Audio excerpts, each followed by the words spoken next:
Hello everyone, welcome to KS Mentor Weekly Current Affairs class. അപ്പോൾ നമ്മൾ ഇന്ന് discuss ചെയ്യുന്നത് ഫെബ്രുവരി 15 to 21 ഡേയ്സിലെ പ്രധാനപ്പെട്ട കറണ്ട് അഫയേഴ്സ് ആണ്. ഏതൊക്കെയാണ് എന്നുള്ളത് നമുക്ക് ആദ്യം ഒന്ന് നോക്കാം. Degree KS prelims point of വ്യൂലാണ് നമ്മൾ കറണ്ട് അഫയേഴ്സ് ഡിസ്കസ് ചെയ്യുന്നത്. അപ്പം അങ്ങനെ നോക്കുമ്പോൾ നമ്മൾ ഇന്ന് എടുത്തേക്കുന്ന ടോപ്പിക്സ് അത് വേൾഡ് മൈഗ്രേറ്ററി സ്പീഷീസ് റിപ്പോർട്ടിനെ കുറിച്ചൊരു ടോപ്പിക് നമ്മൾ എടുത്തിട്ടുണ്ട്. അതുപോലെ ഗ്രോ ഇനിഷ്യേറ്റീവ്, വേസ്റ്റ് ലാൻഡിന്റെ കൺസർവേഷനുമായി ബന്ധപ്പെട്ട ഒരു ടോപ്പിക്കാണ് ഗ്രോ ഇനിഷ്യേറ്റീവ്. അതെന്താണ് എന്നുള്ളത് നമ്മൾ ഇന്ന് ഡിസ്കസ് ചെയ്യുന്നുണ്ട്. അതുപോലെ തന്നെ കാജി നെമു, കസ്കട്ട ഡോഡർ, ഗുപ്തേശ്വര ഫോറസ്റ്റ്, അതുപോലെ തന്നെ ടെറായി ആർക്ക് ലാൻഡ്സ്കേപ്പ്. ഓക്കെ, ഒരു ജോഗ്രഫിക്കൽ ഒരു വ്യൂ പോയിന്റിൽ ടെറായി ആർക്ക് ലാൻഡ്സ്കേപ്പ് വളരെയധികം ഇമ്പോർട്ടൻ്റ് ആയിട്ടുള്ള ഒരു ടോപ്പിക്കാണ്. നമ്മൾ അതെന്താണെന്നുള്ളത് ഡിസ്കസ് ചെയ്യുന്നുണ്ട്. അതുപോലെ Lakshadweep, Jnanpith awards, international mother language day, അതുപോലെ തന്നെ വസുദേവ് ബൽവന്ത് ഫഡ്കെ. ഓക്കെ, ഇത്രയുമാണ് നമ്മൾ ഇന്ന് ഡിസ്കസ് ചെയ്യുന്നത്. ഇനി ഓരോ ടോപ്പിക്കും നമുക്ക് ഡീറ്റെയിൽ ആയിട്ടൊന്ന് നോക്കാം. ആദ്യം നമ്മൾ നോക്കുന്നത് വേൾഡ് മൈഗ്രേറ്ററി സ്പീഷീസ് റിപ്പോർട്ടാണ്. ഈ ഒരു റിപ്പോർട്ട് ലോഞ്ച് ചെയ്യുന്നത് CMS ആണ്. ഓക്കെ, CMS ആണ്. എന്താണ് CMS? CMSന്റെ ഫുൾ ഫോം എന്താണ്? Convention on the conservation of migratory species of wild animal. Okay, എന്താണ് CMSന്റെ full form? Convention on conservation of migratory species of wild animals. Okay, migratory species അതുപോലെ തന്നെ wild ആനിമൽസിന്റെ എല്ലാം പരിപാലനവുമായി ബന്ധപ്പെട്ട ഒരു റിപ്പോർട്ടാണ്. ഇത് ലോഞ്ച് ചെയ്യുന്നത് CMS ആണ്. എന്നാണ് ഇത് ലോഞ്ച് ചെയ്തത്? അതായത് UN വൈൽഡ് ലൈഫ് കൺസർവേഷൻ കോൺഫറൻസിലാണ്, COP14 ആ ഒരു കോൺഫറൻസിലാണ് ഈ ഒരു റിപ്പോർട്ട് CMS ലോഞ്ച് ചെയ്യുന്നത്. ഇനി പ്രധാനമായും ഈ ഒരു റിപ്പോർട്ടിനെ കുറിച്ച് നോക്കുകയാണെങ്കിൽ ഇത് UN എൻവയോൺമെന്റ് പ്രോഗ്രാമിലെ സയന്റിസ്റ്റ് ആണ് ഈ ഒരു കൺസർവേഷൻ റിപ്പോർട്ട് പ്രിപ്പയർ ചെയ്യുന്നത്. അതുപോലെ തന്നെ മെയിൻ ആയിട്ട് മൈഗ്രേറ്ററി സ്പീഷീസിന്റെ വൈൽഡ് ആനിമൽസിന്റെ ഒക്കെ പരിപാലനവുമായി ബന്ധപ്പെട്ടുള്ള കാര്യങ്ങളാണ് ഈ ഒരു റിപ്പോർട്ടിൽ പ്രധാനമായിട്ടും പറയുന്നത്. ഇനി ഈ ഒരു റിപ്പോർട്ടിന്റെ എടുത്തു പറയേണ്ട ഒരു ഫീച്ചർ എന്ന് പറയുന്നത് മൈഗ്രേറ്ററി സ്പീഷീസിന്റെ കൺസർവേഷനുമായി ബന്ധപ്പെട്ട് ലോകത്തിലെ ആദ്യത്തെ റിപ്പോർട്ടാണ് ഈ ഒരു world migratory species report. 2024 CMS launch ചെയ്ത ഈ ഒരു റിപ്പോർട്ട്. ഓക്കെ, ഇനി നമുക്ക് CMSനെ കുറിച്ച് നോക്കാം. എന്താണ് CMSന്റെ ഫുൾ ഫോം? നമ്മളിപ്പോൾ പറഞ്ഞേ ഉള്ളൂ. Convention on the conservation of migratory species of wild animals. Okay, ഇത് മറ്റൊരു പേരിലും അറിയപ്പെടുന്നുണ്ട്. എന്താണ്? ബോൺ കൺവെൻഷൻ എന്നും ഇത് അറിയപ്പെടുന്നുണ്ട്. ഇതൊരു ഇന്റർനാഷണൽ ട്രീറ്റിയാണ്. ഓക്കെ, ഇതൊരു ഇന്റർനാഷണൽ ട്രീറ്റിയാണ്.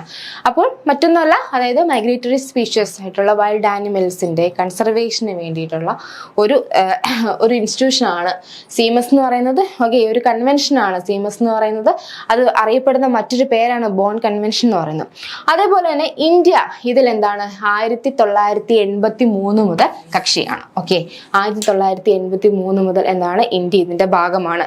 മെയിനായിട്ട് ഇതിന്റെ ഒബ്ജക്റ്റീവ് വേറെ ഒന്നുമല്ല, അതായത് ഈ മൈഗ്രേറ്ററി സ്പീഷീസിനെ അതായത് ദേശാടന പക്ഷികളെയും അതുപോലെ തന്നെ ദേശാടന ആനിമൽസിനെയും അതുപോലെ തന്നെ അവരുടെ ഹാബിറ്റാറ്റിനെയും ആവാസ വ്യവസ്ഥയെയും പ്രൊട്ടക്ട് ചെയ്യാൻ വേണ്ടിയിട്ട്, കൺസർവ് ചെയ്യാൻ വേണ്ടിയിട്ട് രാജ്യങ്ങളെ ഉൾപ്പെടുത്തിക്കൊണ്ടുള്ള ആ ഒരു ഫ്രെയിംവർക്ക് തയ്യാറാക്കുക എന്നതാണ് ഈ ഒരു കൺവെൻഷന്റെ പ്രധാന ഒബ്ജക്റ്റീവായിട്ട് വരുന്നത്. അടുത്ത ടോപ്പിക്ക് വരുന്ന ഗ്രോ റിപ്പോർട്ട് ആൻഡ് പോർട്ടൽ എന്താണെന്നുള്ളത് നമുക്ക് നോക്കാം. അതായത് മെയിൻ ആയിട്ട് ഈ ഒരു റിപ്പോർട്ട് ഇത് ലോഞ്ച് ചെയ്യുന്നത് നിതി ആയോഗാണ് ലോഞ്ച് ചെയ്യുന്നത്. ഇനി എന്താണ് ഈ ഗ്രോ എന്ന വാക്കിന്റെ അർത്ഥം വരുന്നത്? എന്താണ് ഈ ഗ്രോ എന്ന വാക്കിന്റെ ഫുൾ ഫോം വരുന്നത് നമുക്ക് നോക്കാം. അതായത് greening and restoration of waste land with agro forestry. Okay, നമ്മുടെ രാജ്യത്ത് ഒരുപാട് സ്ഥലങ്ങൾ വെറും വേസ്റ്റ് ആയിട്ട് കിടപ്പുണ്ടല്ലോ. അതായത് ഒന്നിനും യൂസ് ചെയ്യാണ്ട് വേസ്റ്റ് ലാൻഡ് ആയിട്ട് കിടപ്പുണ്ട്. അപ്പോൾ അത്തരത്തിലുള്ള ഏരിയയെ എന്താണ്, അതിനൊരു അഗ്രോ ഫോറസ്റ്റ്, ഒരു ഫോറസ്റ്റ് ആക്കി മാറ്റുവാൻ വേണ്ടിയിട്ടുള്ള ഒരു ഇനിഷ്യേറ്റീവാണ് ഗവൺമെന്റിന്റെ ഭാഗത്തു നിന്നുള്ള ഒരു ഇനിഷ്യേറ്റീവാണ് ഗ്രോ ഇനിഷ്യേറ്റീവ് എന്ന് പറയുന്നത്. അപ്പോൾ ഈ ഒരു ഇനിഷ്യേറ്റീവ് ലോഞ്ച് ചെയ്തത് ആരാണ്? നിതി ആയോഗാണ്. ഓക്കെ, നിതി ആയോഗാണ് ഈ ഒരു ഇനിഷ്യേറ്റീവ് ലോഞ്ച് ചെയ്തിട്ടുള്ളത്. ഇനി നമുക്ക് നോക്കാം എന്തിനാണ് ഇത്തരത്തിലൊരു ഇനിഷ്യേറ്റീവ് ഗവൺമെന്റിന്റെ ഭാഗത്ത് കൊണ്ടുവരുന്നത് എന്നുള്ളത്. നമുക്കറിയാം, നമ്മുടെ ലോകം നേരിടുന്ന ഏറ്റവും വലിയൊരു പ്രശ്നമാണ് ക്ലൈമറ്റ് ചേഞ്ച് അല്ലേ. അതായത് കാർബൺ ഡൈ ഓക്സൈഡ് പോലുള്ള ഗ്രീൻ ഹൗസ് ഗ്യാസസ് പോലുള്ള ഇതിന്റെ ഒരു ആ ഒരു കാര്യം ഉള്ളതുകൊണ്ട് തന്നെ ഒരുപാട് കാലാവസ്ഥാ വ്യതിയാനം അതുമായി ബന്ധപ്പെട്ട് ഒരുപാട് പ്രോബ്ലംസ് നമ്മുടെ ലോകം ഇപ്പോൾ നേരിട്ടുകൊണ്ടിരിക്കുകയാണ്. അപ്പോൾ അത്തരത്തിൽ ഈ ഒരു കാർബൺ എമിഷൻസ് കുറയ്ക്കുവാനും അതിൻ്റെ അതായത് കാർബൺ സിങ്ക് ഉണ്ടാക്കുക എന്ന ഉദ്ദേശത്തോടു കൂടിയിട്ട് എന്താണ് ഈ വേസ്റ്റ് ലാൻഡിനെ എല്ലാം ഒരു ഫോറസ്റ്റ് ആക്കി മാറ്റുവാൻ വേണ്ടിയിട്ടാണ് ഗവൺമെന്റ് ഇത്തരത്തിലൊരു ഇനിഷ്യേറ്റീവ് ഇപ്പോൾ കൊണ്ടുവന്നിട്ടുള്ളത്. അതായത് മാക്സിമം അവർ ഉദ്ദേശിക്കുന്ന എന്താണ് കാർബൺ സിങ്ക്. ഓക്കെ, അതായത് 2.5 to 3 million tons of carbon dioxide absorb ചെയ്യാൻ പാകത്തിനുള്ള ഫോറസ്റ്റ് ഉണ്ടാക്കുക എന്നതാണ് ഈ ഒരു ഇനിഷ്യേറ്റീവിന്റെ പ്രധാന ഒബ്ജക്റ്റീവായിട്ട് വരുന്നത്. ഓക്കെ, ഈ ഒരു ക്ലൈമറ്റ് ചേഞ്ചിനെ നേരിടാൻ വേണ്ടിയിട്ട് ഒരുപാട് കമ്മിറ്റ്മെന്റ്സ് ഈ ലോകത്ത് എല്ലാ രാജ്യങ്ങളും കൊടുത്തിട്ടുണ്ട് അല്ലേ? ഏതൊക്കെയാണ് ആ ഒരു കമ്മിറ്റ്മെന്റ്സ്? അതായത് ഇന്ത്യയുടെ നാഷണൽ അഗ്രോ ഫോറസ്ട്രി പോളിസിയുമായി ചേർന്ന് അതിന് എംബസൈസ് കൊടുത്തതുകൊണ്ട് ഓക്കെ, ഈ ഒരു കമ്മിറ്റ്മെന്റ്സ് അച്ചീവ് ചെയ്യുക എന്ന ഉദ്ദേശത്തോടുകൂടി എന്തൊക്കെയാണ് ആ കമ്മിറ്റ്മെന്റ്സ് എന്നുള്ളത് നമുക്ക് നോക്കാം. ഓക്കെ, പാരീസ് എഗ്രിമെന്റ് വരുന്നുണ്ട്, Bonn challenge, UN sustainable development goals, united nations convention on combating desertification, അതുപോലെ ഗ്രീൻ ഇന്ത്യ മിഷൻ. ഓക്കെ, ഇതെല്ലാം എന്താണ് ഉദ്ദേശിക്കുന്നത്? അതായത് കാലാവസ്ഥ വ്യതിയാനത്തെ ചെറുക്കുക എന്ന ഉദ്ദേശത്തോടു കൂടിയിട്ട് കൊണ്ടുവന്നേക്കുന്ന ഓരോരോ കമ്മിറ്റ്മെന്റ്സ് ആണ്. അപ്പോൾ ഇന്ത്യയുടെ നാഷണൽ അഗ്രോ ഫോറസ്ട്രി പോളിസിയുമായി ചേർന്നുകൊണ്ടാണ് ഈ ഒരു അതിന് എംബസൈസ് കൊടുത്തുകൊണ്ടാണ് ഇപ്പോൾ ഇത്തരത്തിലൊരു ഗ്രോ ഇനിഷ്യേറ്റീവ് കൊണ്ടുവന്നേക്കുന്നത്. അതെന്തിനാണ്? വേസ്റ്റ് ലാൻഡിനെ ഒരു അഗ്രോ ഫോറസ്ട്രി ആക്കി മാറ്റുക, അതായത് കൂടുതൽ കാർബൺ സിങ്ക് ക്രിയേറ്റ് ചെയ്യുക, കാർബൺ സ്റ്റോറേജ് ക്രിയേറ്റ് ചെയ്യുക എന്ന ഉദ്ദേശത്തോടു കൂടിയിട്ട് നിതി ആയോഗ് ഇത്തരത്തിലൊരു ഇനിഷ്യേറ്റീവ് ഇപ്പോൾ ലോഞ്ച് ചെയ്തേക്കുന്നത്. ഓക്കെ, ഇനി നമുക്ക് നോക്കാനുള്ള ഇതുമായി ബന്ധപ്പെട്ട ഒരു പോർട്ടലാണ്. അത് മറ്റൊന്നുമല്ല, ഈ ഒരു അഗ്രോ ഫോറസ്ട്രീന്റെ സ്യൂട്ടബിലിറ്റിനെ കുറിച്ചുള്ള ഡാറ്റ അത് പിന്നെ നമുക്ക് ഈ ഒരു പോർട്ടലിൽ നിന്നും അവൈലബിൾ ആണ്. ഓക്കെ, അത് എല്ലാവർക്കും എന്താണ് ഒരു യൂണിവേഴ്സൽ ആക്സസിബിലിറ്റി എന്താണ് ഈ ഒരു പോർട്ടലിനുണ്ട്. അത് മറ്റൊന്നല്ല, അഗ്രോ ഫോറസ്ട്രീന്റെ സ്യൂട്ടബിലിറ്റിയെ കുറിച്ച് മനസ്സിലാക്കുവാൻ വേണ്ടിയിട്ടാണ് ഈ ഒരു പോർട്ടൽ ഇപ്പോൾ ഇതിന്റെ കൂടെ തന്നെ ലോഞ്ച് ചെയ്തേക്കുന്നത്. അടുത്ത കാജി നെമു എന്താണ്? ഇപ്പോൾ ഇതിന്റെ ന്യൂസ് കോണ്ടെക്സ്റ്റ് നമുക്ക് ആദ്യം നോക്കാം. ഇപ്പോൾ ആസാം ഗവൺമെന്റ് ഈ കാജി നെബുവിനെ ഇതൊരു സിട്രസ് ലെമൺ ആണ്. ഓക്കെ, ലെമൺ കാറ്റഗറിയിൽ പെടുന്ന ഒരു ഫ്രൂട്ട് ആണ്. ഇതിനെ ഇപ്പോൾ എന്താണ് സ്റ്റേറ്റ് ഫ്രൂട്ട് ആയിട്ട് ഡിക്ലെയർ ചെയ്തു. ഓക്കെ, ഒഫീഷ്യലായിട്ട് ഇതിനെ സ്റ്റേറ്റ് ഫ്രൂട്ട് ആയിട്ട് ഡിക്ലെയർ ചെയ്തു. ഇതാണ് ഇതിന്റെ ന്യൂസ് കോണ്ടെക്സ്റ്റ് എന്ന് പറയുന്നത്. ഇനി നമുക്ക് നോക്കാനുള്ളത് ഈ കാജി നെമു, ഇതിനെ കുറിച്ച് കൂടുതൽ കാര്യങ്ങൾ നമുക്കൊന്ന് നോക്കാം. ഈ ഒരു കാജി നെമു അതായത് ഒരു ടൈപ്പ് ഓഫ് സിട്രസ് ലെമൺ ആണെന്ന് നമ്മൾ പറഞ്ഞു. അപ്പോൾ ഇത് ആസാമിൽ തന്നെയാണ് ഇത് കണ്ടുവരുന്നത്. ഇതിനെയാണ് ഇപ്പോൾ ആസാം ഗവൺമെന്റ് സ്റ്റേറ്റ് ഫ്രൂട്ട് ആയിട്ട് ഡിക്ലെയർ ചെയ്തേക്കുന്നത്. മറ്റ് ലെമണിനെ വെച്ച് നോക്കുമ്പോൾ ഇതെന്താണ്, ഇതിന് കുറച്ചും കൂടി ഒരു ജ്യൂസിയർ കൺസിസ്റ്റൻസി ഉണ്ട്, കുറച്ചും കൂടി ജ്യൂസ് ടൈപ്പ് ആണ് ഈ ഒരു ഫ്രൂട്ട് എന്ന് പറയുന്നത്. അതുപോലെ തന്നെ എന്താണ് ആന്റി ഓക്സിഡന്റ് പ്രോപ്പർട്ടീസ് ധാരാളമായിട്ടുണ്ട്, നല്ലൊരു ഫ്രാഗ്രൻസ് ഉണ്ട്. ഇതൊക്കെയാണ് ഈ ഒരു ഫ്രൂട്ടിന്റെ ഫീച്ചേഴ്സ് ആയിട്ട് നമുക്ക് പറയാനുള്ളത്. അതുപോലെ തന്നെ മറ്റൊരു കാര്യം എന്താണ്, ഈ ഒരു ഫ്രൂട്ടിന് ഈ ഒരു ലെമൺ ഫ്രൂട്ടിന് എന്താണ് GI ടാഗ് ലഭിച്ചിട്ടുണ്ട്. ഓക്കെ, 2019 GI ടാഗ് ലഭിച്ചിട്ടുണ്ട്. അതുപോലെ തന്നെ ഈ ഒരു ഫ്രൂട്ട് അറിയപ്പെടുന്നത് എന്താണ്, queen of all citrus fruit. Okay, queen of all citrus fruit എന്നാണ് ഈ ഒരു ഫ്രൂട്ട് കാജി നെമു അറിയപ്പെടുന്നത്. ഓക്കെ, അപ്പോൾ ഇത് 2019 എന്താണ് ഇതിന് GI tag geographical indication tag ലഭിച്ചിട്ടുമുണ്ട്. ഓക്കെ, അടുത്തൊരു ടോപ്പിക്ക് ഇൻവേസീവ് സ്പീഷീസുമായി ബന്ധപ്പെട്ടതാണ്, കസ്കട്ടഡ് ഓർഡർ. ഓക്കെ, ഇപ്പോൾ ഈ ഒരു ഇൻവേസീവ് സ്പീഷീസിനെ ചെന്നൈയിലെ വേഡന്താങ്കിൾ ബേർഡ് സാങ്ച്വറിയിൽ കണ്ടെത്തി. ഇതാണ് ഇതിന്റെ ന്യൂസ് കോണ്ടെക്സ്റ്റ് എന്ന് പറയുന്നത്. ഈ ഒരു കസ്കട്ടഡ് ഓർഡർ ഇത് ശരിക്കും ഇതിന്റെ ഒറിജിൻ വരുന്നത് നോർത്ത് അമേരിക്കയിലാണ് ഇതിന്റെ ഒറിജിൻ വരുന്നത്.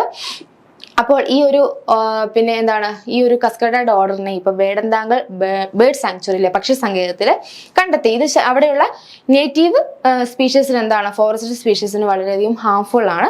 അപ്പോൾ അതാണ് ഇതിന്റെ ന്യൂസ് കോണ്ടെക്സ്റ്റ് എന്ന് പറയുന്നത്. ഇനിയിപ്പോൾ ഒരു എക്സാം പോയിന്റ് ഓഫ് വ്യൂല് നമുക്ക് നോക്കാനുള്ളത് ഈ ഒരു വേഡന്താങ്കൽ ബേർഡ് സാങ്ച്വറിനെ കുറിച്ചാണ്. ഓക്കെ, ഇത് നമ്മളിപ്പോൾ പറഞ്ഞു തമിഴ്നാട്ടിലെ ചെന്നൈയിലാണ് ഇത് വരുന്നത്.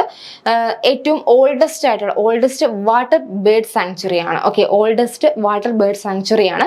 ബ്രിട്ടീഷ് ഗവൺമെന്റ് ഇത് എസ്റ്റാബ്ലിഷ് ചെയ്യുന്നത് 1798 ഓക്കെ, 1798 ഇത് ഏറ്റവും. അതുകൊണ്ട് തന്നെ എന്താണ് ഇത് ഓൾഡസ്റ്റ് വാട്ടർ ബേർഡ് സാങ്ച്വറിയാണ്. 1798 ബ്രിട്ടീഷ് ഗവൺമെന്റ് ഈ ഒരു ബേർഡ് സാങ്ച്വറി എസ്റ്റാബ്ലിഷ് ചെയ്യുന്നത്. ഇതിന്റെ ലൊക്കേഷൻ വരുന്നത് എവിടെയാണ്? അത് തമിഴ്നാട്ടിലെ ചെന്നൈയിലാണ്. ഓക്കെ, അടുത്ത topic Gupteswar forest. Okay, Gupteswar forest. ഇപ്പോൾ ഈ ഒരു ഫോറസ്റ്റ് ഇത് ഇപ്പോൾ ന്യൂസ് കോണ്ടെക്സ്റ്റിൽ ഇതിന്റെ ഒരു ന്യൂസ് കോണ്ടെക്സ്റ്റ് എന്താണെന്നുള്ളത് നമുക്ക് നോക്കാം. ഒഡീഷ ഗവൺമെന്റ് ഇപ്പോൾ ഈ ഒരു ഫോറസ്റ്റിനെ ഗുപ്തേശ്വർ ഫോറസ്റ്റിനെ ബയോഡൈവേഴ്സിറ്റി ഹെറിറ്റേജ് സൈറ്റ് ആയിട്ട് ഡിക്ലെയർ ചെയ്തു. ഓക്കെ, കോരാപുട്ട് ഡിസ്ട്രിക്റ്റിലാണ്, ഒഡീഷ സ്റ്റേറ്റിലെ കോരാപുട്ട് ഡിസ്ട്രിക്റ്റിലാണ് ഈ ഒരു ഗുപ്തേശ്വർ ഫോറസ്റ്റ് വരുന്നത്. അതിന് എന്താണ് ബയോഡൈവേഴ്സിറ്റി ഹെറിറ്റേജ് സൈറ്റ് ആയിട്ട്, അതായത് ഒഡീഷയിലെ നാലാമത്തെ ബയോഡൈവേഴ്സിറ്റി ഹെറിറ്റേജ് സൈറ്റ് ആയിട്ട് ഡിക്ലെയർ ചെയ്തു. ഇതാണ് ഇതിന്റെ ന്യൂസ് കോണ്ടെക്സ്റ്റ് എന്ന് പറയുന്നത്. അപ്പൊ നമ്മൾ പറഞ്ഞു ഇത് ഒഡീഷയിലെ 4ാമത്തെ ബയോഡൈവേഴ്സിറ്റി ഹെറിറ്റേജ് സൈറ്റ് ആണ്. അപ്പോൾ ബാക്കിയുള്ള 3 ഏതാണ്? അത് മന്ദസാരു, അതുപോലെ മഹേന്ദ്രഗിരി, ഗന്ധമർദ്ദൻ. ഇത് ഈ 3 ഇതിനു മുന്നേ ഒഡീഷ സ്റ്റേറ്റിലെ ബയോഡൈവേഴ്സിറ്റി ഹെറിറ്റേജ് സൈറ്റായിട്ട് ഗവൺമെന്റ് ഡിക്ലെയർ ചെയ്ത മറ്റ് സൈറ്റ് എന്ന് പറയുന്നത്. ഓക്കെ, ഇനി നമുക്ക് നോക്കേണ്ടത് എന്താണ് ഈ ബയോഡൈവേഴ്സിറ്റി ഹെറിറ്റേജ് സൈറ്റ് എന്നാണ്. അതായത് ഈ ഒരു ഏരിയയുടെ പ്രത്യേകത എന്ന് വെച്ചാൽ ഇവിടെ ഹൈ ഡെൻസിറ്റി ആനിമൽസ് പോപ്പുലേഷൻ നമുക്ക് കാണാനായിട്ട് സാധിക്കും. അതായത് ഇക്കോളജിക്കലി വളരെ ഫ്രജൈൽ ആയിട്ടുള്ള ഒരു ഏരിയ ആയിരിക്കും ഇവിടെ എന്ന് വെച്ച് കഴിഞ്ഞിട്ട് ഒരു ഹൈ ഡെൻസിറ്റി പോപ്പുലേഷൻ, ആനിമൽസിന്റെ ഒരു ഹൈ ഡെൻസിറ്റി പോപ്പുലേഷൻ കാണാനായിട്ട് സാധിക്കും. അതുപോലെ തന്നെ എന്താണ് ത്രെറ്റൻഡ് സ്പീഷീസ്, അതുപോലെ കീ സ്റ്റോൺ സ്പീഷീസ് ഒക്കെ ആയിരിക്കും ഈ ഒരു ബയോഡൈവേഴ്സിറ്റി ഹെറിറ്റേജ് സൈറ്റിന്റെ ഭാഗമായിട്ട് ഉണ്ടാവുക. ഓക്കെ, അപ്പോൾ ഒരു ഏരിയയെ ബയോഡൈവേഴ്സിറ്റി ഹെറിറ്റേജ് സൈറ്റ് ആയിട്ട് നോട്ട് ചെയ്യാനുള്ള അധികാരം അത് ആർക്കാണുള്ളത്? അത് സ്റ്റേറ്റ് ഗവൺമെന്റിനാണുള്ളത്. ഓക്കെ, അതായത് ബയോളജിക്കൽ ഡൈവേഴ്സിറ്റി ആക്ട് 2002 ഈ ഒരു ആക്ടിലെ സെക്ഷൻ പ്രകാരം, ഈ സെക്ഷൻ 37 ക്ലോസ് 1 പ്രകാരം സ്റ്റേറ്റ് ഗവൺമെന്റിനാണ് ആ ഒരു പ്രദേശത്തെ ലോക്കൽ ബോഡി അതോറിറ്റിയുമായിട്ട് ആലോചനകൾ നടത്തിയ ശേഷം ഒരു പ്രദേശത്തെ ബയോഡൈവേഴ്സിറ്റി ഹെറിറ്റേജ് സൈറ്റ് ആയിട്ട് അത് പ്രഖ്യാപിക്കാനുള്ള, അത് നോട്ടിഫൈ ചെയ്യാനുള്ള അധികാരം അത് സ്റ്റേറ്റ് ഗവൺമെന്റിനാണുള്ളത്. അപ്പോൾ വീണ്ടും ഞാൻ ഒന്നും കൂടെ ആവർത്തിക്കുകയാണ്, എന്താണ് ബയോഡൈവേഴ്സിറ്റി ഹെറിറ്റേജ് സൈറ്റ് എന്ന് പറയുന്നത്? അവിടെ അതൊരു ഇക്കോളജിക്കലി ഫ്രജൈൽ ആയിട്ടുള്ള ഏരിയ ആയിരിക്കും. അതിന്റെ പ്രത്യേകത എന്ന് പറയുന്നത് എന്താണ്? അവിടെ കീ സ്റ്റോൺ സ്പീഷീസ്, അതുപോലെ തന്നെ ത്രെറ്റൻഡ് ആയിട്ടുള്ള സ്പീഷീസ്, അതുപോലെ തന്നെ എന്താണ് ഏറ്റവും കൂടുതൽ കൺസർവേഷൻ ആവശ്യമുള്ളത്. അത് മാത്രമല്ല ഡെൻസിറ്റി ഓഫ് പോപ്പുലേഷൻ, അതായത് ആ ഒരു ആനിമൽസിന്റെ ഏറ്റവും കൂടുതൽ പോപ്പുലേഷൻ എന്താണ് അവിടെ കാണാനായിട്ട് സാധിക്കും. അപ്പോൾ അത്തരത്തിൽ അവർക്ക് കൂടുതൽ കൺസർവേഷൻ കാര്യങ്ങളും ലഭിക്കേണ്ടതുണ്ട്. അതുകൊണ്ടാണ് ഗവൺമെന്റ്സ് എന്താണ് ആ ഒരു ഏരിയയെ ഈ ഒരു ബയോഡൈവേഴ്സിറ്റി ഹെറിറ്റേജ് സൈറ്റ് ആയിട്ട് ഡിക്ലെയർ ചെയ്യുന്നത്. അപ്പോൾ നമുക്ക് ഇതിന്റെ കൂടെ ഒരു ഫാക്ട് കൂടി നോക്കിപ്പോവാം. ഇന്ത്യയിലെ ആദ്യത്തെ ബയോഡൈവേഴ്സിറ്റി ഹെറിറ്റേജ് സൈറ്റ് ഏതാണ് എന്നുള്ളത്. അത് ടാമറൈൻ, അതായത് നല്ലൂർ ടാമറൈൻ ഗ്രോവ് ആണ്. കർണാടകയിലെ ബംഗളൂരിലാണ് ഈ ഒരു ബയോഡൈവേഴ്സിറ്റി ഹെറിറ്റേജ് സൈറ്റ് വരുന്നത്. അതായത് നല്ലൂർ ടാമറൈൻഡ് ഗ്രോവ് ഇത് ഡിക്ലെയർ ചെയ്യുന്നത്, ഇതിനെ ആദ്യം ബയോഡൈവേഴ്സിറ്റി ഹെറിറ്റേജ് സൈറ്റായിട്ട് ഡിക്ലെയർ ചെയ്യുന്നത് 2007 ഇന്ത്യയുടെ ആദ്യത്തെ ബയോഡൈവേഴ്സിറ്റി ഹെറിറ്റേജ് സൈറ്റ് ആണ് ബംഗളൂരിലെ, അതായത് കർണാടകയിലെ നല്ലൂർ ടാമറൈൻ ഗ്രോവ് എന്ന് പറയുന്നത്. ഓക്കെ, ഇതും കൂടെ ഇതിന്റെ ഭാഗമായിട്ടൊന്ന് നോട്ട് ചെയ്ത് പഠിക്കുക. ഓക്കെ, ഒരു ജോഗ്രഫിക്കൽ പെർസ്പെക്റ്റീവിൽ വളരെയധികം ഇമ്പോർട്ടന്റ് ആയിട്ടുള്ള ഒരു ടോപ്പിക്കാണ് നമ്മൾ ഇനി നോക്കാൻ പോകുന്നത്, ടെറായി ആർക്ക് ലാൻഡ്സ്കേപ്പ്. ഇപ്പോൾ ഈ ഒരു landscape UN decade on ecosystem റീസ്റ്റോറേഷന്റെ ഭാഗമായിട്ടുള്ള UN വേൾഡ് റീസ്റ്റോറേഷൻ ഫ്ലാഗ്ഷിപ്പിൽ ഉൾപ്പെടുത്തി. ഓക്കെ, അതായത് ഈ റീസ്റ്റോറേഷൻ എന്ന് പറയുമ്പോൾ എൻവയോൺമെന്റിൽ ഇക്കോളജിക്കലി കൂടുതൽ കൺസർവേഷൻ ആവശ്യമുള്ള ഒരു റീജിയൻ ആണ്. അതുപോലെ തന്നെ എന്താണ് സോഷ്യോ ഇക്കണോമിക് ഡെവലപ്മെന്റ് അവിടെ കൂടുതൽ ആവശ്യമാണ്. അപ്പോൾ അത്തരത്തിലുള്ള ഡെവലപ്മെന്റ്സും കൺസർവേഷനും കൊണ്ടുവരാൻ വേണ്ടിയിട്ട് ഇപ്പോൾ എന്താണ് UN ഡെക്കേഡ് ഓൺ ഇക്കോസിസ്റ്റം റീസ്റ്റോറേഷന്റെ ഭാഗമായിട്ടുള്ള UN വേൾഡ് റീസ്റ്റോറേഷൻ ഫ്ലാഗ്ഷിപ്പിൽ ഉൾപ്പെടുത്തി. ഇതാണ് ഇതിന്റെ ന്യൂസ് കോണ്ടെക്സ്റ്റ് എന്ന് പറയുന്നത്. വലിയ തരത്തിലുള്ള ഇക്കോളജിക്കൽ കൺസർവേഷൻ കൊടുത്ത് ഓരോരോ റീജിയൻസിനെ എന്താണ് ഇക്കോളജിക്കൽ റീസ്റ്റോറേഷന്റെ ഭാഗമായി കൊണ്ടുവരാൻ വേണ്ടിയിട്ടുള്ള ഒരു ഇനിഷ്യേറ്റീവ് ആണ് UN വേൾഡ് റീസ്റ്റോറേഷൻ ഫ്ലാഗ്ഷിപ്പ് എന്ന് പറയുന്നത്. ഓക്കെ, ഇതിന് എന്താണ് വേൾഡ് ഗ്ലോബലി അന്താരാഷ്ട്ര അംഗീകാരമുള്ള ഒരു ഫ്ലാഗ്ഷിപ്പ് പ്രോഗ്രാമാണ് ഈ ഒരു UN വേൾഡ് റീസ്റ്റോറേഷൻ ഫ്ലാഗ്ഷിപ്പ് എന്ന് പറയുന്നത്. ഇനി ടെറായി റീജിയനെ കുറിച്ച് നോക്കുകയാണെങ്കിൽ അതിന്റെ ലൊക്കേഷൻ നമുക്ക് ആദ്യം നോക്കാം. ഹിമാലയ, അതായത് ഹിമാലയത്തിന്റെ സൗത്ത് ഭാഗത്തായിട്ടും അതുപോലെ തന്നെ ഇൻഡോ ഗാൻജറ്റിക് പ്ലെയിന്റെ നോർത്ത് ഭാഗത്തായിട്ടും കണ്ടുവരുന്ന ഒരു ഏരിയ ആണ് ടെറായി റീജിയൻ എന്ന് പറയുന്നത്. അത് മാത്രമല്ല ഈ ഒരു ടെറായി റീജിയന്റെ പ്രത്യേകത എന്ന് പറയുന്നത് ഇത് നേപ്പാൾ, അതായത് ഇന്ത്യയിലും നേപ്പാളിലും സ്പ്രെഡ് ചെയ്ത് കിടക്കുന്ന ഒരു റീജിയൻ ആണ് ഈ ടെറായി റീജിയൻ എന്ന് പറയുന്നത്. അതുപോലെ തന്നെ ഏകദേശം 14ഓളം പ്രൊട്ടക്റ്റഡ് ഏരിയാസ് ആണ് ഈ ഒരു റീജിയനിൽ, ഈ ഒരു ടെറായി ആർക്ക് റീജിയനിൽ ലാൻഡ്സ്കേപ്പിൽ ഉള്ളത്. അപ്പോൾ അത് എന്താണ് അതിൽ ഏറ്റവും ഗ്രാസ് ലാൻഡ് ഉണ്ട്, സ്ക്രബ് സാവന്ന ഉണ്ട്, സാൽ ഫോറസ്റ്റ് ഉണ്ട്. അങ്ങനെ ഏറ്റവും കൂടുതൽ കൺസർവേഷൻ ആവശ്യമുള്ള ഒരു റീജിയൻ ആണ് ടെറായി ആർക്ക് ലാൻഡ്സ്കേപ്പ് എന്ന് പറയുന്നത്. അതായത് ഇന്ത്യയിലും അതുപോലെ നേപ്പാളിലുമാണ് ഈ ഒരു ലാൻഡ്സ്കേപ്പ് കാണാനായിട്ട് സാധിക്കുന്നത്. അത് മാത്രമല്ല ഈ സ്ഥലത്ത് ഒരുപാട് ത്രെറ്റൻഡ് ആയിട്ടുള്ള എൻഡേഞ്ചർഡ് ആയിട്ടുള്ള സ്പീഷീസ്, ടൈഗേഴ്സ് ഉണ്ട്, റിനോസ് ഉണ്ട്, അതുപോലെ എലിഫൻസ്, ഡോൾഫിൻസ് എല്ലാം എന്താണ് ഈ ഒരു റീജിയനിൽ കാണാനായിട്ട് സാധിക്കും. അപ്പോൾ അതിൻ്റെയൊക്കെ അർത്ഥം എന്താണ്? കൂടുതൽ കൺസർവേഷൻ വേണ്ട ഒരു ഇക്കോളജിക്കലി ഫ്രജൈൽ ആയിട്ടുള്ള ഒരു റീജിയൻ ആണ് ഈ ഒരു ടെറായി ആർക്ക് ലാൻഡ്സ്കേപ്പ് എന്ന് പറയുന്നത്. ഓക്കെ, അതുപോലെ തന്നെ അവിടെ സോഷ്യോ ഇക്കണോമിക് ഡെവലപ്മെന്റും എന്താണ് അത്യാവശ്യമായിട്ടുള്ള കാര്യങ്ങളാണ്.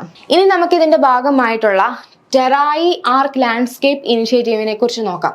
ഓക്കെ, ഇത് നേപ്പാളും ഇന്ത്യയും കൂടി ചേർന്നിട്ടുള്ള ഒരു സംയോജിത ഇനിഷ്യേറ്റീവ് ആണ്. മെയിനായിട്ട് ആ ഒരു ഇക്കോസിസ്റ്റത്തെ കൺസർവ് ചെയ്യാൻ വേണ്ടിയിട്ട്, അവിടെയുള്ള ആനിമൽസിനെ, എൻഡേഞ്ചർ ആയിട്ടുള്ള ആനിമൽസിനെ കൺസർവ് ചെയ്യാൻ വേണ്ടിയിട്ടുള്ള ഇന്ത്യയും നേപ്പാളും തമ്മിലുള്ള ഒരു ജോയിന്റ് ആയിട്ടുള്ള ഇനിഷ്യേറ്റീവ് ആണ് ടെറായി ആർക്ക് ഇനിഷ്യേറ്റീവ് എന്ന് പറയുന്നത്. ടാൽ എന്ന് പറയും. ഓക്കെ, ടാൽ എന്ന് പറയും. ഓക്കെ, അടുത്ത നമ്മൾ നോക്കാൻ പോകുന്ന ലക്ഷദ്വീപിനെ കുറിച്ചാണ്. ഓക്കെ, ഇപ്പോൾ 2-3 മാസങ്ങളിലൊക്കെ ആയിട്ട്, അതായത് നമ്മുടെ പ്രൈം മിനിസ്റ്റർ ലക്ഷദ്വീപിൽ വിസിറ്റ് ചെയ്യുന്നു, അവിടുത്തെ ഡെവലപ്മെന്റൽ പ്രോജക്റ്റ് ഉദ്ഘാടനം ചെയ്യുന്നു തുടങ്ങിയ ന്യൂസും കാര്യങ്ങളൊക്കെ നമ്മൾ കണ്ടുകൊണ്ടിരിക്കുന്ന ഒരു കാര്യമാണ്. അപ്പോൾ എക്സാം പോയിന്റ് ഓഫ് വ്യൂവിൽ വളരെയധികം ഇമ്പോർട്ടൻ്റ് ആയിട്ടുള്ള ഒരു ഏരിയയാണ് ലക്ഷദ്വീപ് എന്ന് പറയുന്നത്. ഓക്കെ, ഒരു യൂണിയൻ ടെറിട്ടറിയാണ്. അപ്പോൾ നമുക്ക് അതിനെക്കുറിച്ച് ഇന്ന് നോക്കാം. ഇതിന്റെ ന്യൂസ് കോണ്ടെക്സ്റ്റ് ഇതൊന്നല്ല, മറ്റൊന്നല്ല. അതായത് പ്രൈം മിനിസ്റ്റർ വിസിറ്റ് ചെയ്തിട്ടുണ്ടായിരുന്നു. അപ്പോൾ അതിന്റെ ഭാഗമായിട്ട് അദ്ദേഹം എന്താണ് ഒരുപാട് പ്രൊജക്ട്സ്, ഡെവലപ്മെന്റൽ പ്രൊജക്ട്സ് ഇനാഗുറേറ്റ് ചെയ്തു. ഇതാണ് ന്യൂസ് കോണ്ടെക്സ്റ്റ് എന്ന് പറയുന്നത്. ഒരു എക്സാം പോയിന്റ് ഓഫ് വ്യൂവിൽ നമ്മൾ എന്തൊക്കെയാണ് ഇതുമായി ബന്ധപ്പെട്ട് നോക്കാനുള്ളത് എന്ന് നമുക്ക് നോക്കാം. അതായത് ലക്ഷദ്വീപ് വളരെയധികം പൊട്ടൻഷ്യൽ ഉള്ള ഒരു യൂണിയൻ ടെറിട്ടറി ആണല്ലേ. ടൂറിസം ആയിക്കോട്ടെ, അതുപോലെ തന്നെ എന്താണ് ഈ ഒരു ടൂറിസം എന്ന് പറയുമ്പം അവിടെ ഒരുപാട് ബീച്ചസ് ഉണ്ട്, കോറൽ റീഫ്സ് ഉണ്ട്, അതുപോലെ ക്ലിയർ വാട്ടേഴ്സ് ഉണ്ട്. അപ്പോൾ തന്നെ നമുക്കറിയാം ടൂറിസം ഡെസ്റ്റിനേഷൻ, അതായത് ടൂറിസ്റ്റ് ഹോട്ട്സ്പോട്ട് ആണ്.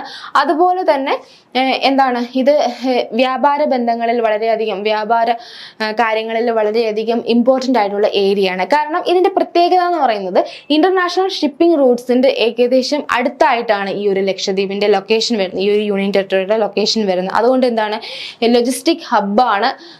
കൊമേഴ്സ്യലി ഇത് വളരെയധികം ഇമ്പോർട്ടൻ്റ് ആയിട്ടുള്ള ഒരു കാര്യമാണ്. അതുകൊണ്ട് തന്നെ നമ്മുടെ ബഡ്ജറ്റിൽ, ഇൻട്രീം ബഡ്ജറ്റിൽ 2024-25 ഇൻട്രീം ബഡ്ജറ്റിൽ ഈ ഒരു ലക്ഷദ്വീപിന്റെ ഒരുപാട് ഡെവലപ്മെന്റൽ ഇനിഷ്യേറ്റീവ്സ് ഈ ഒരു ലക്ഷദ്വീപിൽ കൊണ്ടുവരുന്ന കാര്യവുമായി ബന്ധപ്പെട്ട് ഇൻട്രീം ബഡ്ജറ്റിൽ പറഞ്ഞിട്ടുണ്ടായിരുന്നു. അപ്പോൾ അതിന്റെ ഭാഗമായിട്ടുള്ള ആ ഒരു ഡെവലപ്മെന്റൽ പ്രോജക്റ്റ് ഒക്കെ ഇനാഗുറേറ്റ് ചെയ്യാൻ വേണ്ടിയാണ് നമ്മുടെ പ്രൈം മിനിസ്റ്റർ അവിടെ വിസിറ്റ് ചെയ്തിട്ടുണ്ടായിരുന്നത്. ഇതാണ് ഇതിന്റെ ന്യൂസ് കോണ്ടെക്സ്റ്റ് എന്ന് പറയുന്നത്. ഇനിയിപ്പോൾ ഇതിനെക്കുറിച്ച്, ഈ ഒരു യൂണിയൻ ടെറിട്ടറിനെ കുറിച്ച് നോക്കുകയാണെങ്കിൽ, അതായത് സ്മോളസ്റ്റ് യൂണിയൻ ടെറിട്ടറിയാണ്. ഏകദേശം ഇതിന്റെ 36ഓളം ഐലൻഡ്സ് ആണ് ഈ ഒരു യൂണിയൻ ടെറിട്ടറിയിലുള്ളത്. ഏകദേശം 32 സ്ക്വയർ കിലോമീറ്റർ ആണ് ഈ ഒരു യൂണിയൻ ടെറിട്ടറി വരുന്നത്. അതായത് 12 അറ്റോൾസ്, കോറൽ റീഫ്സ്, അതുപോലെ തന്നെ 5 മെർജ്ഡ് ബാങ്ക്സ്, അതായത് സബ്മെർജ്ഡ് ആയിട്ടുള്ള തീരദേശങ്ങൾ നമുക്ക് ഇതിനകത്ത് കാണാനായിട്ട് സാധിക്കും. ഇതൊക്കെയാണ് ഇതിന്റെ പൊതുവെയുള്ള ഈ ഒരു യൂണിയൻ ടെറിട്ടറിന്റെ, ലക്ഷദ്വീപിന്റെ ഒരു പ്രത്യേകത എന്ന് പറയുന്നത്. ഇനി നമുക്ക് നോക്കാനുള്ള ഇതുമായി ബന്ധപ്പെട്ട 3 ഐലൻഡ്സ് ആണ്. ഒരുപാട് ഐലൻഡ്സ് ഉണ്ടെന്ന് പറഞ്ഞു. അതിന് മെയിൻ ആയിട്ട് നമുക്ക് നോക്കാനുള്ളത് അമിൻദീവി ഐലാൻഡ് ആണ്, ലക്കാദ്വീപ്, അതുപോലെ ലക്കാദ്വീപ് ഐലാൻഡ്, മിനിക്കോയ് ഐലാൻഡ്. ഇതൊക്കെയാണ് ഈ ലക്ഷദ്വീപിലെ മെയിൻ ആയിട്ടുള്ള 3 ഐലൻഡ് എന്ന് പറയുന്നത്. അതുപോലെ തന്നെ ഈ ഒരു ലക്ഷദ്വീപിന്റെ ക്യാപിറ്റൽ, ഈ ഒരു യൂണിയൻ ടെറിട്ടറിയുടെ ക്യാപിറ്റൽ ഏതാണ്? അത് കവരത്തിയാണ്. ഓക്കെ, കവരത്തിയാണ് ഈ ഒരു യൂണിയൻ ടെറിട്ടറിയുടെ ക്യാപിറ്റൽ ആയിട്ട് വരുന്നത്. ഓക്കെ, അപ്പം ഒരു എക്സാം പോയിന്റ് ഓഫ് വ്യൂ ഇതുപോലുള്ള ഫാക്ട്സ് എന്താണ് നമ്മളൊന്ന് മെമ്മറൈസ് ചെയ്ത് വെക്കുക. അടുത്ത ടോപ്പിക്ക് ജ്ഞാനപീഠ് അവാർഡിനെ കുറിച്ചാണ്. ഈ ഒരു അവാർഡ്സ് ബന്ധപ്പെട്ട കാര്യങ്ങൾ, ഓക്കെ, അവാർഡുമായി ബന്ധപ്പെട്ട ഓരോരോ ടോപ്പിക്സും അത് PSC എക്സാം പോയിന്റ് ഓഫ് വ്യൂയിൽ എത്രത്തോളം ഇമ്പോർട്ടൻ്റ് ആണെന്നുള്ളത് ഞാൻ പറയാൻ നിങ്ങൾക്ക് അറിയാവുന്ന കാര്യമാണ്. അപ്പോൾ അങ്ങനെ വരുമ്പോൾ നമുക്ക് ജ്ഞാനപീഠ് അവാർഡിനെ കുറിച്ച് നോക്കുമ്പോൾ അത് ലഭിച്ചിരിക്കുന്ന ലെജൻഡറി ലിറിക്സ്റ്റ് ആൻഡ് പോയറ്റായ ഗുൽസാർ, അതുപോലെ സാൻസ്ക്രിറ്റ് സ്കോളറും അതുപോലെ സ്പിരിച്വൽ ലീഡറുമായ ജഗദ്ഗുരു സ്വാമി രാം ഭദ്രാചാര്യക്കാണ് ഓക്കെ ഈ ഒരു അവാർഡ് ലഭിച്ചിട്ടുള്ളത്. അതായത് ഇവരെന്ന് പറയുന്ന 58ാമത്തെ ജ്ഞാനപീഠ് അവാർഡ് ലഭിക്കുന്ന 2 പേരാണ് ഈ ഒരു ഗുൽസാർ, അതുപോലെ തന്നെ ജഗദ്ഗുരു സ്വാമി രാമഭദ്രാചാര്യ എന്ന് പറയുന്നത്. ഓക്കെ, അപ്പൊ ഏതിനാണ് കിട്ടിയിട്ടുള്ള? അദ്ദേഹം ലെജൻഡറി ലിറിക്സ്റ്റ് ആൻഡ് പോയറ്റ് ആണ്, അതുപോലെ തന്നെ എന്താണ് സാൻസ്ക്രിറ്റ് സ്കോളർ ആണ്, സ്പിരിച്വൽ ലീഡർ ആണ്. ഓക്കെ, അത് മാത്രമല്ല ഈ ഒരു അവാർഡിന്റെ ഇപ്പോൾ ഈ ഒരു അവാർഡ് ലഭിച്ചതിന്റെ നോട്ട് ചെയ്യേണ്ട ഒരു കാര്യം എന്ന് പറയുന്നത് ഇത് 2ാമത്തെ പ്രാവശ്യമാണ് സാൻസ്ക്രിറ്റ് ലാംഗ്വേജിന് ഈ ഒരു അവാർഡ് ലഭിക്കുന്നത്. അതുപോലെ തന്നെ ഉറുദു ലാംഗ്വേജിന് ഈ ഒരു അവാർഡ് ലഭിക്കുന്നത് 5ാമത്തെ തവണയുമാണ്. ഓക്കെ, സാൻസ്ക്രിറ്റ് ലാംഗ്വേജിന് 2ാമത്തെ തവണയും ഉറുദു ലാംഗ്വേജിന് 5ാമത്തെ തവണയുമാണ് ഈ ഒരു ജ്ഞാനപീഠ് അവാർഡ് ലഭിക്കുന്നത്. ഇനി നമുക്ക് ജ്ഞാനപീഠ് അവാർഡിനെ കുറിച്ച് നോക്കാം. ഓക്കെ, ജ്ഞാനപീഠ് അവാർഡ് ഇത് എസ്റ്റാബ്ലിഷ് ചെയ്യുന്നത് 1961ലാണ്. 1961ലാണ് ഇത് എസ്റ്റാബ്ലിഷ് ചെയ്യുന്നത്. അതായത് ഇന്ത്യൻ സാഹിത്യത്തിന് കൊടുത്തു വരുന്ന ഈ ഒരു അവാർഡ് മെയിൻ ആയിട്ട് നമ്മുടെ കോൺസ്റ്റിറ്റ്യൂഷനിൽ പറഞ്ഞിട്ടുള്ള 22 ലാംഗ്വേജസിലുള്ള ലിറ്ററേച്ചറിനാണ് ഈ ഒരു അവാർഡ് കൊടുത്തു വരുന്നത്. 2013 മുതൽ എന്താണ് ഇംഗ്ലീഷ് ലാംഗ്വേജിലുള്ള ലിറ്ററേച്ചറിനും എന്താണ് ഈ ഒരു അവാർഡ് കൊടുക്കുന്നുണ്ട്. അപ്പോൾ ഇത് എസ്റ്റാബ്ലിഷ് ചെയ്തത് എന്നാണ് 1961. ഇന്ത്യയിലെ തന്നെ ഏറ്റവും ഹയസ്റ്റ് ലിറ്റററി ഹോണർ ആണ് ഈ ഒരു ജ്ഞാനപീഠ് അവാർഡ് എന്ന് പറയുന്നത്. ഭാരതീയ ജ്ഞാനപീഠ് എന്ന ഒരു കൾച്ചറൽ ഓർഗനൈസേഷൻ ആണ് 1961 ഈ ഒരു അവാർഡ് എസ്റ്റാബ്ലിഷ് ചെയ്യുന്നത്. ഇനി നമുക്ക് ആ അവാർഡ് കിട്ടിയ 2 പേഴ്സണാലിറ്റിയെ കുറിച്ച് ഒന്ന് നോക്കാം. ഒന്ന് നമ്മൾ പറഞ്ഞു ഗുൽസാർ. ഓക്കെ, ഗുൽസാർ അദ്ദേഹത്തിന്റെ ഈ ഒരു വ്യക്തിയാണ്. അദ്ദേഹത്തിന്റെ മറ്റൊരു പേരാണ് സമ്പൂരൺ സിംഗ് കൽറ. ഓക്കെ, ഇദ്ദേഹത്തിന്റെ ലിറ്റററി വർക്സിനാണ് ഈ ഒരു അവാർഡ് ലഭിച്ചിട്ടുള്ളത്. അദ്ദേഹം എന്താണ് ഹിന്ദി സിനിമയ്ക്കൊക്കെ ഒരുപാട് സോങ്സ് എഴുതിയിട്ടുള്ള ഒരാളാണ്. അദ്ദേഹത്തിന് ഈ ഒരു അവാർഡ് മാത്രമല്ല സാഹിത്യ അക്കാദമി അവാർഡ് ലഭിച്ചിട്ടുണ്ട്. അതുപോലെ തന്നെ 2002 അദ്ദേഹത്തിന് സാഹിത്യ അക്കാദമി അവാർഡ് ഉറുദു ലാംഗ്വേജിന് ലഭിക്കുന്നത്. അതുപോലെ തന്നെ ദാദാ സാഹിബ് ഫാൽക്കെ അവാർഡ് 2013 ലഭിച്ചിട്ടുണ്ട്. 2004 പത്മഭൂഷണും ലഭിച്ചിട്ടുണ്ട്. ഓക്കെ, അതുപോലെ തന്നെ 5 നാഷണൽ ഫിലിം അവാർഡ്സും അദ്ദേഹത്തിന് ഈ ഒരു വ്യക്തിക്ക് ലഭിച്ചിട്ടുണ്ട്. ഓക്കെ, അതുപോലെ തന്നെ അടുത്ത നമ്മൾ നോക്കാൻ പോകുന്ന രാമഭദ്രാചാര്യ. ഓക്കെ, അദ്ദേഹം ഹിന്ദു സ്പിരിച്വൽ ലീഡറാണ്. രാം ഭദ്രാചാര്യയുടെ സാൻസ്ക്രിറ്റ് ഭാഷയിലുള്ള ഒരു കൃതിക്കാണ് ഈ വർഷം അദ്ദേഹത്തിന് ജ്ഞാനപീഠ അവാർഡ് ലഭിച്ചിട്ടുള്ളത്. അദ്ദേഹത്തെക്കുറിച്ച് കൂടുതൽ നോക്കാനാണെങ്കിൽ അദ്ദേഹം ഹിന്ദു സ്പിരിച്വൽ ലീഡറാണെന്ന് പറഞ്ഞു. അതുപോലെ തന്നെ മധ്യപ്രദേശിലെ ചിത്രകൂടിലുള്ള തുളസി പീതിന്റെ ഫൗണ്ടർ കൂടിയാണ്. അതിന്റെ ഫൗണ്ടർ മാത്രമല്ല അതിന്റെ ഹെഡ് കൂടിയാണ് ഈ ഒരു രാം ഭദ്രാചാര്യ എന്ന് പറയുന്നത്. ഓക്കെ, അപ്പോൾ ഈ ഒരു പേഴ്സണാലിറ്റി ആ പേരെന്താണുള്ളത്, ഈ ജ്ഞാനപീഠ അവാർഡ് ആർക്കാണ് ലഭിച്ചത്, അവാർഡിനെ കുറിച്ചുള്ള കാര്യങ്ങൾ ജസ്റ്റ് നോട്ട് ചെയ്ത് കാരണം എക്സാം പോയിന്റ് ഓഫ് വ്യൂ അവാർഡുമായി ബന്ധപ്പെട്ട കാര്യങ്ങളൊക്കെ വളരെയധികം ഇമ്പോർട്ടൻ്റ് ആയിട്ടുള്ള ഒരു കാര്യമാണ്. അടുത്തത് international mother language day 2024 celebrate ചെയ്തത് അത് എന്നാണ്? അത് ഫെബ്രുവരി 21. ഓക്കെ, അതായത് നമ്മുടെ ലിംഗ്വിസ്റ്റിക് റൈറ്റ്സിനൊക്കെ ആയിട്ട് ഒരുപാട് മൂവ്മെന്റ്സ് നമ്മുടെ ലോകത്ത് തന്നെ നടന്നിട്ടുണ്ട്. അപ്പോൾ അതിൻ്റെ ഓർമ്മയ്ക്കായോ എന്നുള്ളതാണ് ഈ ഇന്റർനാഷണൽ മദർ ലാംഗ്വേജ് ഡേ ആയിട്ട് എല്ലാ വർഷവും ആചരിച്ചു പോകുന്നത്. അപ്പോൾ ഇന്റർനാഷണൽ മദർ ലാംഗ്വേജ് ഡേ അതിൻ്റെ ആ ഒരു ട്രേസസ് നമുക്ക് കാണുവാൻ സാധിക്കുന്നത് ബംഗ്ലാദേശിലാണ്. ഓക്കെ, ഇന്ത്യയിലല്ല, ബംഗ്ലാദേശിലാണ് അതിൻ്റെ ഒരു ട്രേസസ് കൂടുതലായിട്ട് നമുക്ക് കാണാനായിട്ട് സാധിക്കുന്നത്. എന്താണ് ഈ ഒരു ഇന്റർനാഷണൽ മദർ ലാംഗ്വേജ് ഡേ ആയിട്ട് സെലിബ്രേറ്റ് ചെയ്യുന്നതിലെ പ്രധാന ലക്ഷ്യം എന്ന് പറയുന്നത് ബഹുഭാഷ എഡ്യൂക്കേഷൻ, വിദ്യാഭ്യാസം പ്രോത്സാഹിപ്പിക്കുക, അതുപോലെ അന്തർദേശീയ വിദ്യാഭ്യാസം പ്രോത്സാഹിപ്പിക്കുക തുടങ്ങിയ കാര്യങ്ങളാണ് ഈ ഒരു ഡേ സെലിബ്രേറ്റ് ചെയ്യുന്നതിന്റെ പിന്നിലെ പ്രധാന എയിം എന്ന് പറയുന്നത്. ഓക്കെ, അടുത്തൊരു പേഴ്സണാലിറ്റി അത് ന്യൂസിൽ വന്നതാണ് വസുദേവ് ബൽവന്ത് ഫഡ്കെ. ഓക്കെ, അദ്ദേഹം father of Indian armed rebellion. Okay, Indian armed റിബല്യന്റെ പിതാവാണ് അദ്ദേഹം. മഹാരാഷ്ട്രയിലാണ് അദ്ദേഹം 1845 ജനിക്കുന്നത്. ഇനി അദ്ദേഹത്തെ കുറിച്ച് കൂടുതൽ നോക്കാനാണെങ്കിൽ സ്വദേശി പ്രൊഡക്ട്സ് ഒക്കെ വളരെയധികം എൻകറേജ് ചെയ്ത ഒരു വ്യക്തിയാണ് ഈ ഒരു വസുദേവ് ബൽവന്ത് ഫഡ്കെ എന്ന് പറയുന്നത്. അദ്ദേഹം പൂന നേറ്റീവ് ഇൻസ്റ്റിറ്റ്യൂഷൻ ഇപ്പോൾ അത് അറിയപ്പെടുന്നത് മഹാരാഷ്ട്ര എഡ്യൂക്കേഷൻ സൊസൈറ്റിയാണ്. അത് 1874 അദ്ദേഹം അത് എസ്റ്റാബ്ലിഷ് ചെയ്തു. അതുപോലെ തന്നെ ഐക്യവർദ്ധിനി സഭ 1870 അതായത് ദേശീയ വിദ്യാഭ്യാസം പ്രൊമോട്ട് ചെയ്യാൻ വേണ്ടിയിട്ട് അദ്ദേഹം എസ്റ്റാബ്ലിഷ് ചെയ്ത മറ്റൊരു ഇൻസ്റ്റിറ്റ്യൂഷൻ ആണ് ഐക്യവർദ്ധിനി സഭ. അത് 1870 അതായത് സ്വദേശി പ്രൊഡക്ട്സ് വളരെയധികം എൻകറേജ് ചെയ്തൊരു വ്യക്തിയായിരുന്നു തന്നെ. അതുപോലെ തന്നെ അദ്ദേഹം ഒരുപാട് നൊമാഡിക് ട്രൈബൽസിനെ, അതുപോലെ തന്നെ റാമോഷീസ്, കോലീസ്, ബില്ലീസ്, ഇതൊക്കെ നമ്മൾ ഹിസ്റ്ററി പഠിക്കുമ്പോൾ, അതായത് മോഡേൺ ഇന്ത്യ പഠിക്കുമ്പോൾ, ആദ്യകാലത്തെ ആംഡ് റിബല്യൻ കാര്യങ്ങളൊക്കെ പഠിക്കുമ്പോൾ ഇവരെ കുറിച്ചൊക്കെ നമ്മൾ പഠിക്കുന്നതാണ്. അപ്പോൾ അവരെയൊക്കെ വളരെയധികം സപ്പോർട്ട് ചെയ്ത ഒരു വ്യക്തിയാണ്. അതുകൊണ്ടാണ് അദ്ദേഹം the father of armed rebellion എന്ന് അറിയപ്പെടുന്നത്. ഓക്കെ, അദ്ദേഹം ഈ ഒരു ആംഡ് റിബല്യൻസിനൊക്കെ ഒരുപാട് എൻകറേജ്മെന്റും കാര്യങ്ങളൊക്കെ കൊടുത്ത് അദ്ദേഹത്തിന് പിടിക്കപ്പെടുന്നത് ഛത്തീസ്ഗഡിൽ വെച്ചിട്ടാണ് 1879. പിന്നെ യമനിലോട്ട് നാട് കടത്തുകയും അവിടെ വെച്ചിട്ട് 1883 അദ്ദേഹം അവിടെ വെച്ചിട്ട് മരണപ്പെടുന്നത്. ഓക്കെ, നമ്മൾ ഇന്ന് ഡിസ്കസ് ചെയ്ത ടോപ്പിക്സ് അത് അത്രയും ഇമ്പോർട്ടൻ്റ് ആയിട്ടുള്ള ടോപ്പിക്സ് ആണ്. അതുകൊണ്ട് തീർച്ചയായിട്ടും ഈ ഒരു ക്ലാസ് കാണുക, ഇമ്പോർട്ടൻ്റ് ആയിട്ടുള്ള കാര്യങ്ങൾ നോട്ട് ചെയ്ത് പഠിക്കുക. ഈ ഒരു ക്ലാസ്സുമായി ബന്ധപ്പെട്ട് എന്തെങ്കിലും സംശയ കാര്യങ്ങളുണ്ടെങ്കിൽ തീർച്ചയായും ഞങ്ങളെ കമൻസിൽ അറിയിക്കുക. ക്ലാസ് എടുക്കുന്നതിൽ എന്തെങ്കിലും വ്യത്യാസം കൊണ്ടുവരുന്നെങ്കിൽ അതിൻ്റെ സജഷൻസും കാര്യങ്ങളൊക്കെ നമ്മളെ തീർച്ചയായിട്ടും അറിയിക്കുക. അത് മാത്രമല്ല, നമ്മളിവിടെ എടുക്കുന്ന ടോപ്പിക്സ് എപ്പോഴും പറയുന്ന പോലെ തന്നെ എക്സാമിന് അത്രയും അധികം റെലവൻ്റ് ആയിട്ടുള്ള ടോപ്പിക്സ് അങ്ങനെ പിക്ക് ചെയ്താണ് എടുക്കുന്നത്.